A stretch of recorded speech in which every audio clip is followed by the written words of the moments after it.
Alright, everybody on YouTube here. So far, this is the wiring on this machine.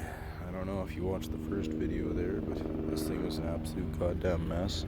So far, I've been tracking this thing down for a total of 3.5 hours just to get the wiring harness figured out to this goddamn extent.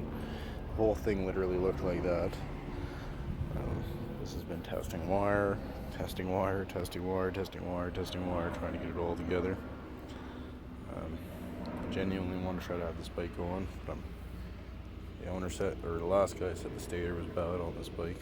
But really, as I said in the last video, that shouldn't affect the spark on these bikes, because from what I've been told, and the size of that goddamn CDI box, it's a DC system. It should be getting a spark off of the battery, not off of the stator. The stator just should be recharging it, to be honest with you, and doing a pickup, but the pickup tests good, so I really don't know.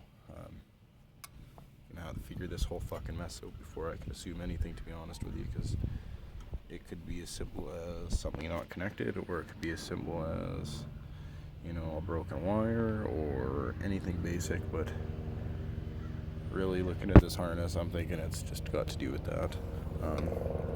When I tried to ohm out the stator, unfortunately, as I said, nothing comes up. It comes out as an open circuit.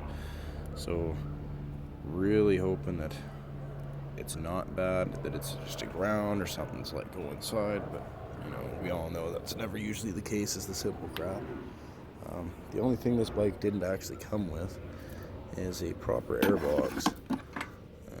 It has the proper airbox, sorry, but it doesn't have a cover, sorry. Free screwdriver that came with the bike. Goddamn nice one, if you ask me. Other than that, like, bike's in good shape. It's gonna get cleaned up.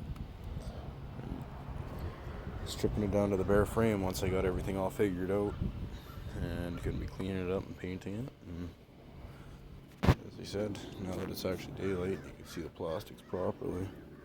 Plastics for this bike are actually in great shape and they're complete. They're not cracked. There's not a single stitch on the goddamn things.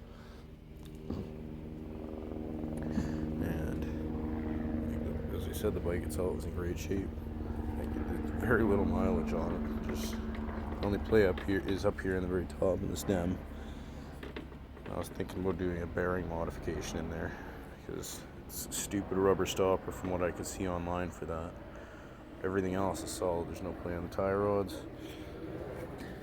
Front axles are actually brand new, is what he was telling me. They only rode on them for a couple of months before the bike got parked. Same with the front drive shaft.